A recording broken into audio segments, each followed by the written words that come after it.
बैठा लीजिए।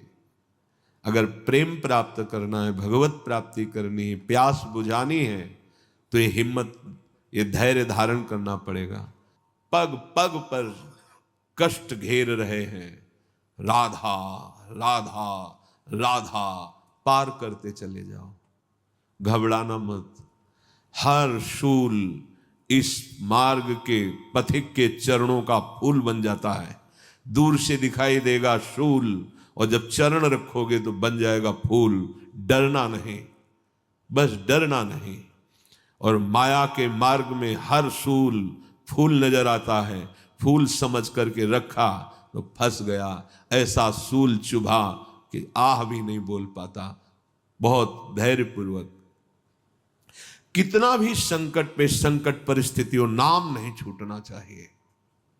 देख लो, हृदय में देख लो, यहां जरा सी बात आई तो भजन छूट जाता है।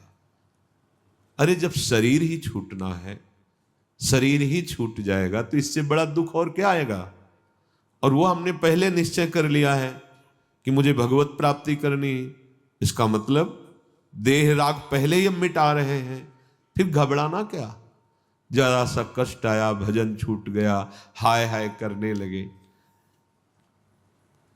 देहोपि ममता भाग चेत्र हृषो नात्मवत प्रिय यद्यपि देहस्मिन जीविताशा बलीयसी।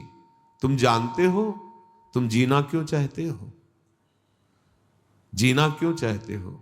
इसलिए जीना चाहते हो, हर कष्ट सहकर, बुरी से बुरी परिस्थिति में भी इसलिए जीना चाहते हो तुम, क्योंकि तुम्हें प्रभु से अपनापन नहीं हुआ, शरीर से अपनापन है। हर बुरी स्थिति में ही लगता है मैं जीवित बना रहूं। जीवित का मतलब शरीर से राग बना रहे। शरीर से राग खत्म हो जाए तो ये शरीर का छोड़ना जैसे सांप केचुल छोड़ता है, कोई कष्ट नहीं होता, ऐसे होता है। सबसे ज्यादा प्रिय है अपनी आत्मा, और अपनी आत्मा है प्रियालाल। आत्मा हरिवंश प्रगट परमानंद। इसलिए संकटों पर, विपत्तियों पर, दुख पर इतना प्रभावित ना हो जाओ कि तुम्हारा भजन छूट जाए। आखिरी जन्म वाले के लिए बात कह रहे हैं, तुम्हें संसार की बाजार फैलानी तो फैलाइए। अगर समेट करके अपने घर चलना है तो ये बात घर चलने वालों के लिए है।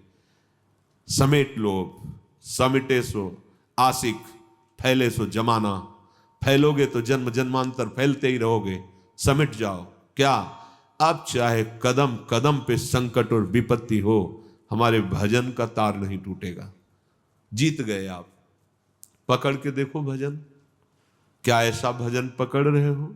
रोज सत्संग सुनते हैं, जरा सा कोई मान अपमान की बात आवे, निंदा स्तुति की बात आवे, भूल गए प्रभु को, छूट गया नाम। थोड़ा सा सुखद भोग सामग्री, छूट गए प्रभु। नहीं भाई, बहुत घाटे का सौदा। अनंत कृपा की धारा श्री जी ने प्रवाहित कर दी है। अब हमको पहुंचना ही है श्री जी तक। तो हर कदम में हमें संभालते रहना कि हमारा भजन चल रहा है कि नहीं चल रहा। यही प्रार्थना है प्रभु, तुम पर ही है मेरा भार अपार। छूटे नाते रिश्ते सारे, छूटे कुल छूटे परिवार। सब छूटे तो छूटे प्रभुवर, तुम न छोड़ना प्राणाधार। नहीं चाहिए धन या वैभव, नहीं चाहिए पद अधिकार। यही चाह है पाऊं प्रभुवर, सदा तुम्हारा अनुपम प्यार। संकट पर संकट भी आवे, पर टूटे नहीं भजन का तार। सार बात। हे प्रभु, आपसे यही प्रार्थना है,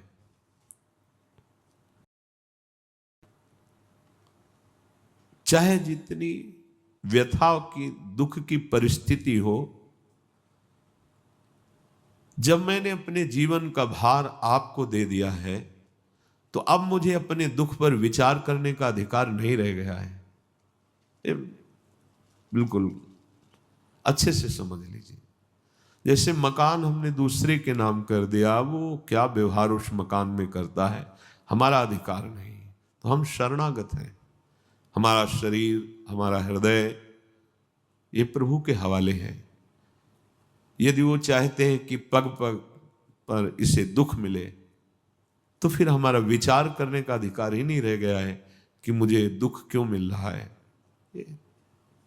देखो, अगर चलना है प्रभु के पास तो ये सिद्धांत है, क्यों म्यों करके संसार में फंसना है तो आप देख लीजिए, तुम पर हमारा सारा भार समर्पित हो गया है। और सच्ची मानिए, बहुत बड़ा कृपा विधान हो रहा है। आपको लगता है दुख क्यों दे रहे हैं प्रभु? दुख नहीं दे रहे, हिसाब बहुत कम में निपटा रहे हैं। क्योंकि सिद्धांत है ना, तो भगवान भी सिद्धांत का उल्लंघन नहीं करते। तो जहां हमें सैकड़ों हजारों जन्म सड़ना था, वहां कुछ घंटे मिनट में भुगवा कर आगे और आगे बढ़ो और इसी जन्म में परम पद प्रदान कर देते हैं, जीवन मुक्त अवस्था प्रदान। तो हम ऐसे भगवान के विधान को न जानने के कारण कोसने लगते हैं कि भगवान ऐसा दुख क्यों दे रहे हैं। भगवत प्राप्ति करनी है तो नाता केवल इन्हीं से रहना, प्रभु से। अगर आप थोड़ा सा चाह कीजिए तो शेष संभाल वो देंगे। कोई यहां किसी से प्यार नहीं करता, कोई नहीं करता। भूल में मत रहना। आपको लगता है कि वो आपके लिए प्यार करते, सच्चाई से आप जिस दिन देखेंगे तो प्रभु के सिवा कोई प्यार नहीं करता, सब धोखा है। आपको समझ में नहीं आता। तो ये दृष्टि है, प्रभु के सिवा कोई तुम्हें प्यार नहीं करता। तुम जो औरों को माने हुए हो प्यार करने, वही तुम्हारी दुर्गति का कारण बनता है। कोई यहाँ नहीं। माँ के रूप में वही प्यार कर रहे हैं, पत्नी के रूप में वही प्यार कर रहे हैं, पति के रूप में वही प्यार कर रहे हैं। ये जान जाओ तो जीवन मुक्त हो जाओगे, अन्यथा कहीं नहीं। तांडव मचा हुआ है स्वार्थ का। प्यार, प्रेम, ये इसकी परिभाषा ही नहीं समझ में आई कि प्रेम कहते किसे हैं। प्रेम किसे कहते जानते हो? अपने प्यारे को सुख देने का नाम प्रेम है। प्यारा कौन है तुम्हारे सामने? शरीर। तुम जानते हो शरीर के अंदर जो विराजमान तत्व है, जो वास्तविक प्यारा है, उसको तुम जानते हो? नहीं। तो बिन जाने न होए प्रतीति, बिन प्रतीत होए नहीं प्रीति। झूठा तो है ही तुम्हारा प्यार। जिससे प्यार कर रहे हो वो तुम्हारे सामने शरीर है। शरीर में जो अंतर में विराजमान परमात्मा, उसको तो तुम जानते ही नहीं हो। तो झूठा नहीं प्यार तुम्हारा, तो कहां से सच्चा हो गया? प्यार तो सच्चा तब जब जानो जिससे प्यार करते हो। जिससे प्यार करते हो क्या जाना? स्त्री शरीर जाना, पुरुष शरीर जाना, बालक जाना, बूढ़ा जाना। अंदर बैठा हुआ जो नित्य विनाशी परमात्मा, वो प्यार रूप है, उसको जाना क्या? बोले नहीं, तो झूठा तो है ही ना। सत्य कहां तुम्हारा प्यार रहा? सत्य को जाना क्या? नहीं जाना। इसलिए छूटे नाते रिश्ते सारे, छूटे कुल छूटे परिवार। इतना अपार सुख है इस बात में, आप उसे समझ नहीं पाएंगे।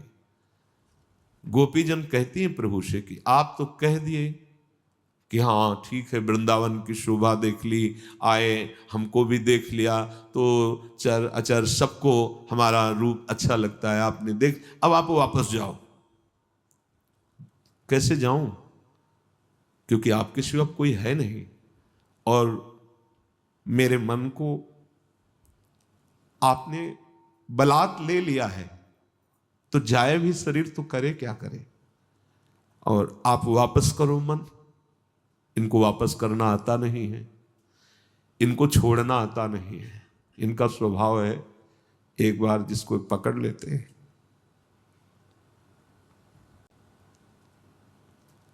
अगर इनका ऐसा स्वभाव ना होता तो अपने लोग कभी भगवत प्राप्ति ही नहीं कर पाते।